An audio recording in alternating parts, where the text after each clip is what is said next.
오늘 제목은 머릿돌 예수입니다. 머릿돌은 우리 교회 이름도 되지만 오늘 우리가 종려주의를 통해서 예수 그리스도에 대해서 우리가 어떤 생각을 하고 어떻게 맞아야 될 것인가를 말씀을 드리겠습니다. 오늘은 종려주일이 됩니다. 그러기에 우리 사복음서 중에 마태복음 21장을 보면 예수님께서 나귀를 타고 예루살렘에 입성하시게 됩니다. 그때 유대인들이 종려나무 가지를 들고 환영을 합니다. 종려나무 가지는 무엇을 의미하냐면 승리자라는 겁니다. 왕이라는 겁니다. 그러게 예수님이 예루살렘에 입성하실 때에 그 백성들은 자신의 겉옷을 벗어서 길에 깔고 종려나무 가지를 들고 환영합니다. 당신은 우리의 왕이요, 우리는 당신에게 순종하겠다는 그런 의미가 됩니다. 그런데 예수님이 이렇게 환영을 받으시고 예루살렘 성에 입성하신 후에 첫 번 일을 하시는데 그 일이 이사야서 56장을 인용하시면서 말씀하십니다. 뭐라고 말씀하시냐면 성전은 나에게 하나님에게 기도하는 집이라는 겁니다. 성전은 하나님에게 나에게 기도하는 집인데 너희들이 이 성전을 광도의 굴열로, 광도의 소굴로 장사하는 곳으로 만들었다고 그렇게 말씀하십니다. 우리는 예루살렘 입성하시고 첫 번 하신 일을 어떻게 생각하냐면 예수님께서 성전에 장사하는 사람을 내어쫓고 깨끗하게 하셨다라고 그렇게 성경을 해석할 수 있습니다. 물론 맞습니다. 그러나 여기서 중요한 것은 예수님이 선언하신 말씀인데 성전은 나에게 기도하는 집, 하나님에게 기도하는 집이라는 겁니다. 예수님이 여기서 밝히시는 건 뭐냐면 너희들은 지금 나를 사람으로 예수로 보고 있지만 나는 하나님이라는 겁니다.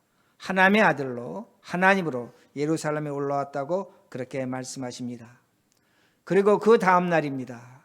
예수님이 설교를 하시는데 오늘 본문 우리가 읽은 구약의 118편을 갖고 시편을 갖고 설교하시는 겁니다. 그런데 우리가 읽은 118편, 구약의 118편은 시편 어떤 의미가 되냐면 유대인들이 70년 바벨론 포로 생활을 했습니다. 그리고 포로로 있다가 예루살렘에 돌아와서 성전을 건축했습니다. 성전을 건축한 후에 하나님께 기쁨의 제사, 찬양을 올려드리는 그런 말씀이 시편 118편이 됩니다. 그러기에 오늘 우리가 본 말씀 시편 118편 22절에 어떤 말씀이 있냐면 건축자가 버린 돌이 집 모퉁이에 머릿돌이 되었나니, 건축하는 사람이 버린 돌이 있었다는 겁니다. 그 돌이 버려진 돌이었는데 그 돌로 성전의 모퉁이돌, 머릿돌이 됐다고 그렇게 말씀합니다. 이 말씀은 어떤 의미가 되냐면 유대인들이 버린 돌이었다는 겁니다. 쓸모없는 돌이었다는 겁니다. 왜 그렇게 성경이 가르쳐주고 있냐면 그들은 70년 동안 바벨론 노예로 있었습니다. 바벨론 노예로 있었으면서 그들은 우상에게 제사했습니다. 그 바벨론의 주인이 죽으라면 죽었고 웃으라면 웃었고 먹으라면 먹었습니다. 노예 생활했다는 겁니다. 그리고 그들은 바벨론 사람들의 농사기구였고 전쟁의 도구로 살았다는 겁니다. 그야말로 버린 돌이었습니다. 아무도 찾지 않는 돌이었습니다. 그러나 하나님께서 그들을 해방시켜서 70년 후에 성전을 짓는데 유대인들이 스스로 고백하는 겁니다. 우리가 성전의 모퉁이 돌이 됐다는 겁니다. 머릿돌이 됐다는 겁니다. 그러기에 그들은 감사하고 기뻐하는 것을 시편 118편이 보여줍니다. 그러기에 시편 118편 24절에서 29절을 보면 찾진 않습니다. 그들이 하나님을 이렇게 찬양합니다. 하나님 앞에 기뻐하며 즐거워하고 기뻐합니다. 찬양합니다. 하나님이 유대인들을 구원하시며 형통하시며 유대인들에게 복을 주셨다고 얘기합니다. 그리고 하나님께서 우리에게 빛을 비추어서 우리가 성전에서 제사를 드린다고 얘기하며 하나님은 선하시며 인자하시며 영원하다고 그런 기쁨에 찬송하는 것을 우리가 시편 118편에서 볼 수 있습니다. 여러분, 이 말씀은 우리에게 그대로 적용됩니다. 우리도 버린 돌이었습니다. 과거에 죄로 살았던 우리들이지만 예수 그리스도의 십자가의 죽음과 부활로 하나님께서 우리를 머릿돌 삼으셨습니다. 이 머릿돌 삼으셨기 때문에 우리가 오늘 머릿돌 교회에서 우리가 함께 모인 머릿돌들이 예배를 드린다는 겁니다. 우린 머릿돌이 됐다는 겁니다. 하나님을 찬양합니다. 하나님을 예배합니다. 이것이 구약에 나온 시편 118편의 모습이 됩니다. 그런데 놀라운 것은 뭐냐면 예수님이 마태복음 21장에서는 이런 내용과 정반대로 성경을 해석하십니다. 그러게 놀라운 것입니다. 마태복음에서 예수님이 똑같은 본문 시편 118편을 설교하시는데 뭐라고 말씀하시냐면 버린 돌이 너희들이 아니라는 겁니다. 나라는 겁니다. 예수님이 말씀하시는데 내가 버린 돌이 됐다는 겁니다. 왜 예수님께서 버린 돌이 되셨습니까? 예수님 분명히 말씀하셨습니다. 뭐라고 말씀하셨냐면 종려주일 첫날 올라오셔서 나는 하나님이라고 말씀하셨습니다. 너희들이 볼 땐 나는 사람 예수지만 하나님이라고 말씀하셨습니다. 그런데 버린 돌이 되신 이유는 유대인들이 그 예수를 일주일도 되지 않아서 십자가에 죽인다는 겁니다. 그리고 십자가에 죽은 후에 우리 하나님께서 그 예수를 부활시키십니다.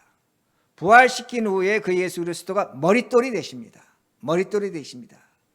그런데 기가 막힌 것은 뭐냐면 그 머릿돌 되신 예수님이 뭐라고 말씀하시냐면 그 머릿돌이 있는데 유대인 너희들이 머릿돌에 떨어지면 너희는 가루가 될 것이라는 겁니다.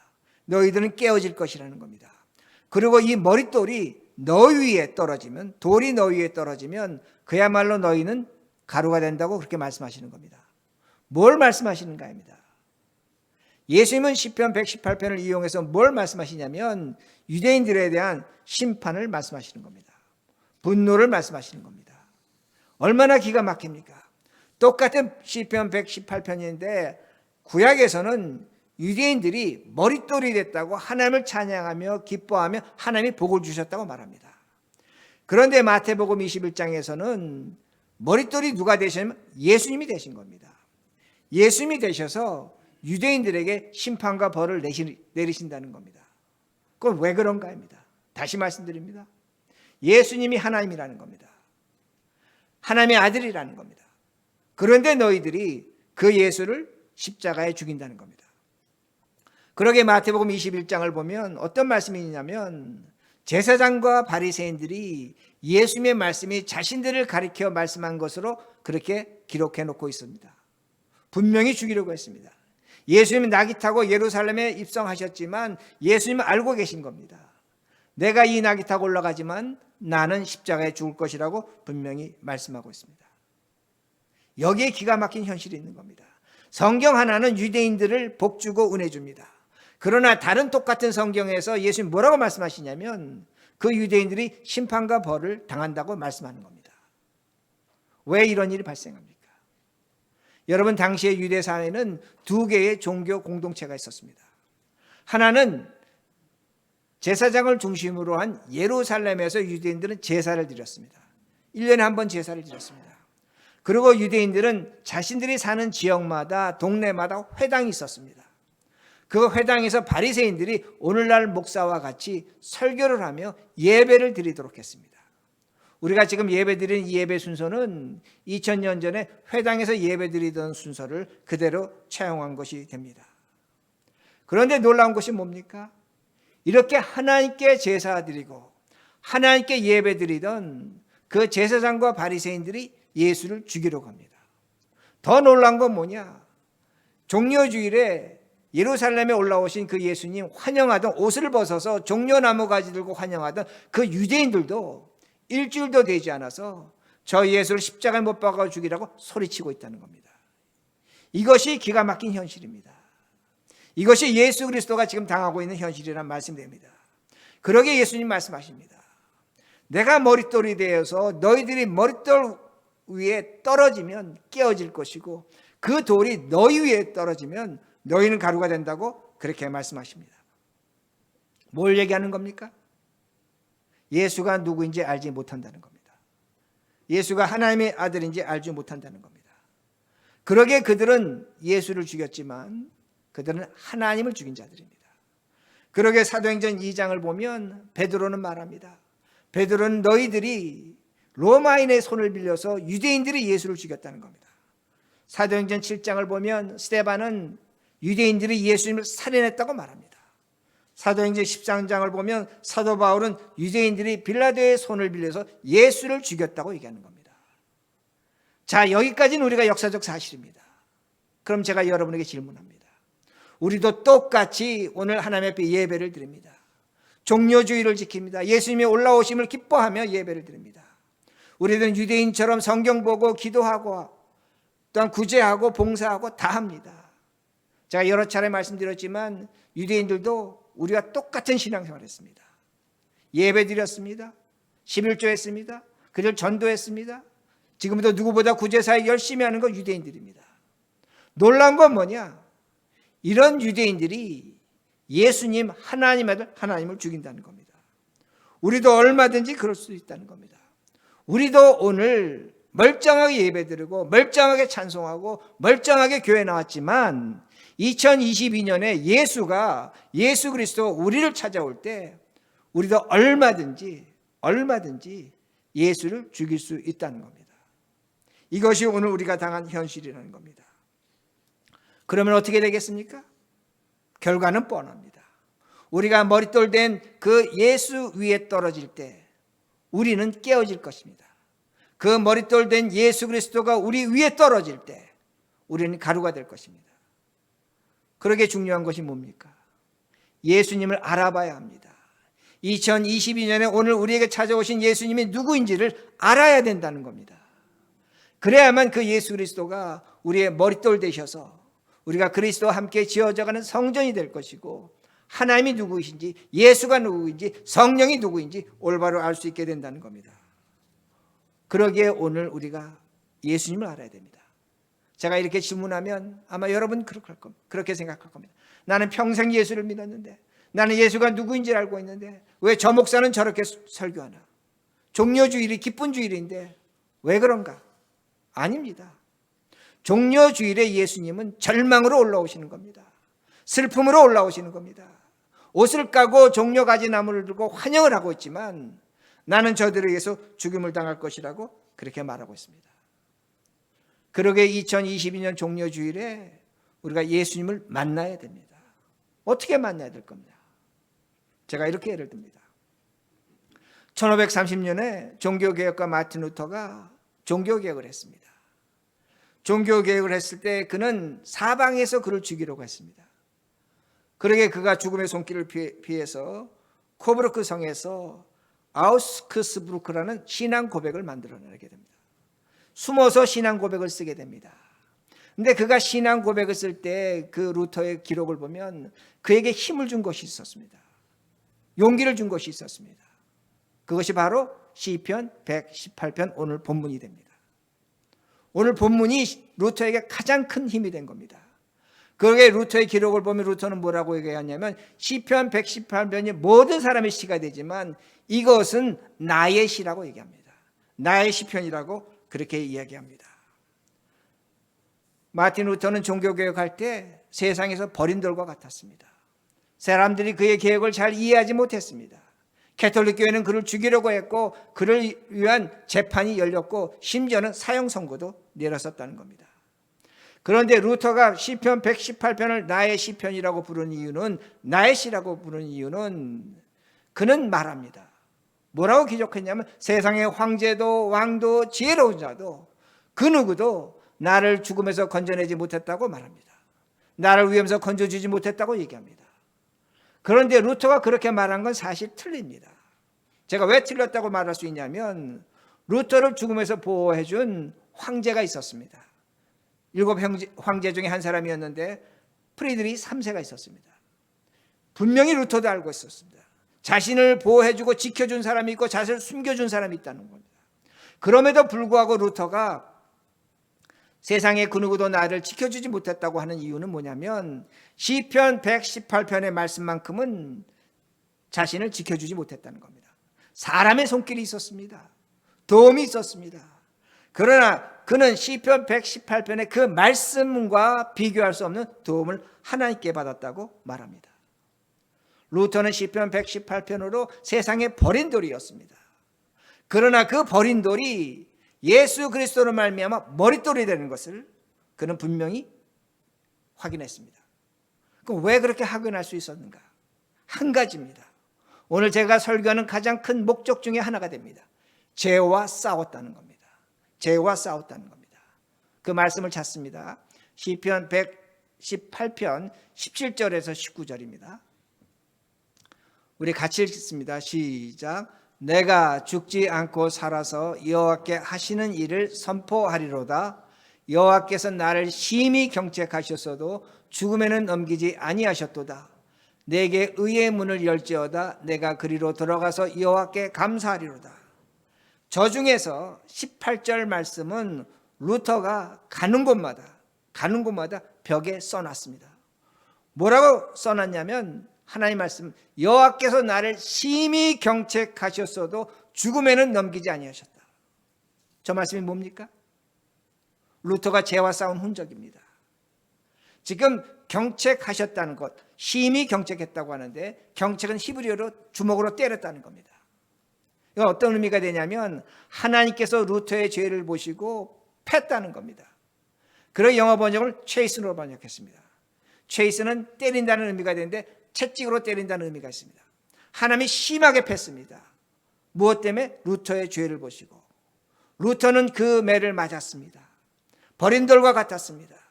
그런데 그가 그 다음에 고백하는 것이 뭐냐면 하나님은 나를 버리시지 않았다는 겁니다. 여기에 은혜가 있는 겁니다. 자신의 죄를 보고 그 죄로 말미암아 고통당했지만 하나님은 루터를 버리지 않았다고 그렇게 말하고 있습니다. 여러분, 이게 뭡니까? 죄를 아는 겁니다. 여러분, 사람이 자신의 죄를 알면 맞아도 아프지 않습니다. 문제는 뭐냐면 자신의 죄를 모르기 때문에 매를 맞으면 억울한 겁니다. 고통스러운 겁니다. 우리가 어렸을 때 그런 일 겪지 않았습니까? 뭔가 잘못해서 벌 받으면 당연한 겁니다. 억울하지 않습니다. 그런데 내가 잘못한 것도 없는데 벌 받으면 억울하죠. 대들고 싶죠. 싸우고 싶죠. 똑같다는 겁니다. 지금 루터는 내가 죄가 있었음에도 죽지 않는다고 감사하는 건 어떤 의미가 되냐면 내가 내 죄를 안다는 겁니다. 그러기에 감사하다고 그렇게 말하는 겁니다. 그리고 19절에 루터는 뭐라고 얘기하냐면, 성경은 뭐라고 얘기하냐면 의의 문이 열린다는 겁니다. 의의 문이 열렸기에 내가 하나님을 만난다는 겁니다. 여러분, 정확한 겁니다. 우리가 예수 그리스도 하나님을 정확히 만나려면 내가 내 죄를 알아야 되는 겁니다. 죄를 알 때 하나님께서 문을 열어주시는 겁니다. 그 문을 열고 들어갈 때 예수 그리스도 하나님을 만난다고 성경은 우리에게 분명히 가르쳐 줍니다. 그럼 우리는 질문해야 됩니다. 우리의 죄가 뭡니까? 여러분, 교회 올 때 부부싸움 하셨습니까? 아내와 다퉜습니까? 누군가의 욕심을 내고 누구 것을 훔쳤습니까? 그건 우리 죄라고 합니다. 정확히 얘기하면 죄악이 됩니다. 그걸 우리가 죄라고 할 수 있습니다. 그 용서를 빕니다. 용서를 구하셔야죠. 그러나 그것 때문에 예수 그리스도가 죽으셨습니까? 그것 때문에 예수 그리스도가 죽으셨습니까? 여러분, 부부싸움 때문에 누군가의 인간관계 때문에 예수 그리스도가 죽으셨습니까? 그건 아닙니다. 그건 윤리와 도덕입니다. 제가 만약에 그것 때문에 예수 그리스도가 죽으셨다면 저는 목사할 필요 없습니다. 여기서 내려가면 되고 여러분 윤리 선생, 도덕 선생 데려다가 설교시키면 됩니다. 우리의 죄는 뭡니까? 다른 것이 아닙니다. 오늘 장로님 기도해 주셨습니다. 예수 그리스도가 나의 죄를 위해 십자가에 죽으셨다면 우리에게 당연히 주어진 건 나의 십자가입니다. 오늘도 우리는 나의 십자가를 거부합니다. 오늘도 우리는 멀쩡하게 살아갑니다. 그리스도가 나를 위해 십자가 죽으셨기에 나는 구원받았습니다. 할렐루야, 아멘합니다. 근데 예수님께서 말씀하셨죠. 너는 나의 십자가, 나의 멍에를 지고 따라오라는 겁니다. 우린 그건 지지 않습니다. 그건 잊고 살아간다는 겁니다. 그것이 우리의 죄라는 겁니다. 여러분, 나의 십자가를 찾으면 나의 죄가 나타납니다. 분명히 나타납니다. 왜냐하면 나의 십자가 앞에서 내가 죽을 것인가 말 것인가를 고민할 수밖에 없습니다. 예수님이 겟세마네에서 땀이 피가 되도록 기도하신 이유는 뭐냐면 죽을 것인가 말 것인가입니다. 여러분이 여러분의 십자가를 찾을 때 내가 이 죄로 말미암아 내가 어떻게 할 것인가, 죽을 것인가 말 것인가를 고민할 수밖에 없다는 겁니다. 죄와 싸움이 있다는 겁니다. 죄와 싸움이 있다는 겁니다.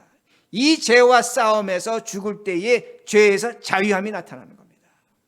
죄와 싸우지 않으면 죄에서 자유함이 나타나지 않는다는 겁니다. 마틴 루터가 하나님으로부터 경책을 받았지만 왜 감사합니까? 그는 자신의 죄와 싸운 겁니다. 자신의 죄와 싸우고 그 죄를 십자가에 못 박고 자신의 십자가를 질 때에 그는 죄에서 자유함을 얻은 겁니다. 그러므로 그는 죽지 않은 것에 감사하다고 그렇게 말하고 있는 겁니다. 제가 이렇게 다시 한번 예를 듭니다. 여러분, 죄에서 자유가 뭔지를 이렇게 한번 이해해 보시기 바랍니다. 지금 우크라이나하고 러시아하고 전쟁하고 있습니다. 우리 그 전쟁의 소식을 들을 때마다 정말로 끔찍합니다. 우리가 살아가는 21세기 어떻게 저렇게 비극적인 일이 일어납니까? 얼마 전에도 로켓가 떨어져 30명이 여기서 죽었습니다. 절규가 있었습니다. 이미 수만이 죽었습니다. 많은 사람이 가정을 버리고 집을 버리고 부모 형제가 이별을 하고 비참한 현실이 일어나고 있다는 겁니다. 그런데 참 한 가지 신기한 게 있습니다. 유크레인들이 죽을 힘을 다해 싸우고 있습니다. 여러분, 왜 그들이 죽을 힘을 다해 싸우고 있습니까? 무엇 때문에 싸우고 있습니까? 제가 지난주 수요일 날도 설교했지만 단 한 가지 이유입니다. 자유 때문입니다. 여러분, 30년 전만 해도 유크레인은 구소련의 연방국가였습니다. 러시아의 노예였습니다. 그들에겐 자유가 없었습니다. 그런데 1991년도부터 지금까지 약 30년 동안 자유를 잃었습니다. 그들은 자유를 맛본 겁니다. 자유가 무엇인지 아는 겁니다. 그러기에 러시아 노예가 되지 않으려고 죽을 힘을 위해 다 싸우고 있다는 겁니다. 그러기에 그들은 그 자유를 지키려고 가난, 파괴, 죽음, 병, 온갖 걸 다 당하고 있습니다. 세상에 혹독한 거, 인간이 당할 수 있는 건 다 당하고 있습니다. 이미 수천 명이 학살을 당했을지도 모릅니다. 그런데 그들이 그렇게 버텨내는 것은 오로지 하나입니다. 자유가 있다는 겁니다. 자유를 위해서 그들은 목숨을 버리고 그 혹독함을 이겨내고 있다는 겁니다. 여러분, 우리들이 이렇게 얘기합니다. 예수 그리스도로 말미암아 우리가 죄에서 자유함을 얻었습니다. 여러분, 정말로 자유함을 얻었습니까? 아멘 하셨는데 그 자유가 무엇인지 알고 계시는가 합니다. 예수 믿고 천국 가는 겁니까? 그럴 수도 있습니다. 그러나 우리가 진정으로 자유를 느낀다면, 자유를 확인한다면 그건 뭐냐면 예수의 십자가로 말미암아 주어진 나의 십자가로만 주어지는 겁니다. 거기서만 자유가 나타나는 겁니다. 세상의 자유와 다른 겁니다. 그러나 우리는 똑같이 유크레인들이 전쟁하고 싸우는 것처럼 죄와 싸움을 할 때 자유함을 알게 된다는 말씀입니다. 싸우지 않으면 자유를 얻지 못합니다. 유대인들처럼 예수를 죽일 수 있습니다. 오늘도 우리는 예배 드립니다. 얼마나 귀한 예배입니까? 찬송합니다. 구제합니다. 선교합니다. 전도합니다. 얼마나 귀한 겁니까? 그런데 이 귀한 것을 한순간에 헛되게 만들 수 있습니다. 뭐냐? 나의 죄와 싸우지 않을 때, 나의 십자가를 찾지 않을 때 우리는 한순간에 무너집니다. 한순간에 망할 수 있다는 겁니다. 십자가라는 것은 고통스럽습니다. 슬픔입니다. 혹독함을 줍니다. 그러나 이런 싸움에서 우리는 예수를 만나게 됩니다. 그리고 이런 싸움에서 우리는 예수님을 죽이지 않는다는 겁니다. 여러분, 다시 제가 뉴스를 보니까 우리 모두 관심 갖고 있으니까 다시 말씀드립니다.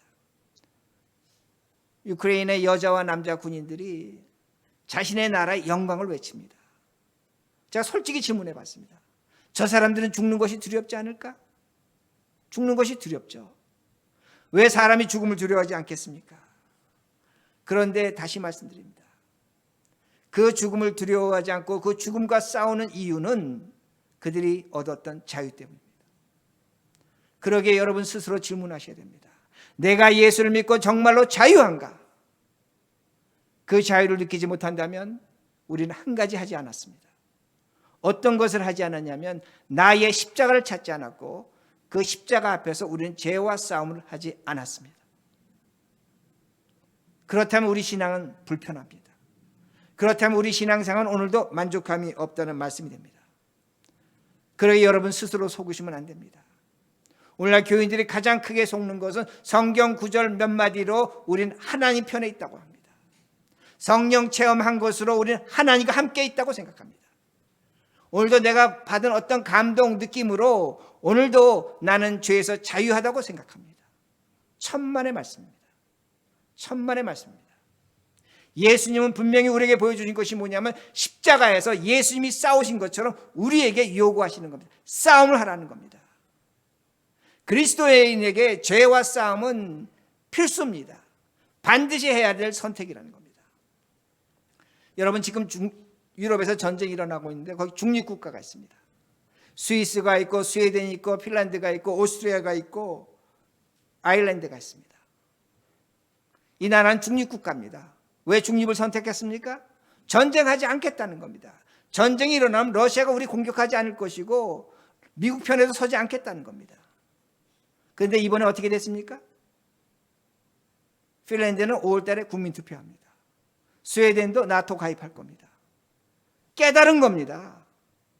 싸움을 하지 않으면 평화를 얻을 수 없다는 겁니다. 싸움을 하지 않으면 자유를 얻을 수 없다는 겁니다.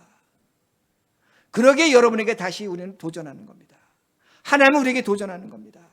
네가 오늘 너의 십자가를 찾고 있다면 그 십자가 밑에서 너가 피가 터지도록 싸우고 있는가 합니다. 죄와 싸우고 있는가 합니다. 죄와 싸울 때 우리는 하나님 편에 서는 겁니다. 그리고 자유가 찾아오는 겁니다. 그리고 예수 그리스도가 누구인지를 철저하게 깨닫게 된다는 말씀이 됩니다. 오늘도 우리가 예배와 교회 사역과 아름다운 것들이 있습니다. 이건 하나님께서 우리에게 주신 선물입니다. 이걸 제가 비아냥거리고 조롱하는 것이 아닙니다. 문제는 뭐냐면 유대인들은 우리보다 더 열심히 했습니다. 그러나 예수를 몰라보고 죽였습니다. 그러기에 오늘 우리 신앙생활에 이 종려주의를 맞이해서 여러분이 여러분의 죄와 싸우셔야 됩니다. 부부싸움만 갖고 싸우라는 것이 아닙니다. 자식 키우는 것 갖고 싸우라는 것이 아닙니다. 여러분 안에 여러분을 들여다보면서 여러분의 그 십자가를 찾아보시기 바랍니다. 그 십자가를 여러분이 들어본다면 그 안에는 정말로 끔찍한 것들이 숨어져 있습니다. 그걸 찾아내시기 바랍니다. 그것과 싸우시기 바랍니다. 그러면 승리하실 것입니다. 그럴 때 우리는 진정한 자유를 얻습니다. 루터의 말대로 죽지 않고 사는 것에 감사합니다. 모든 것에 감사할 수 있습니다. 그리고 우리에게 의의 문이 열릴 것입니다. 예수 그리스도가 우리를 맞아줄 것이고 그 머릿돌 대신 예수 그리스도로 말미암아 우리는 이 땅에서 지어져가는 하나님 만나는 사람들이 됩니다. 이런 삶을 살아가시는 우리 모두가 되기를 간절히 바랍니다.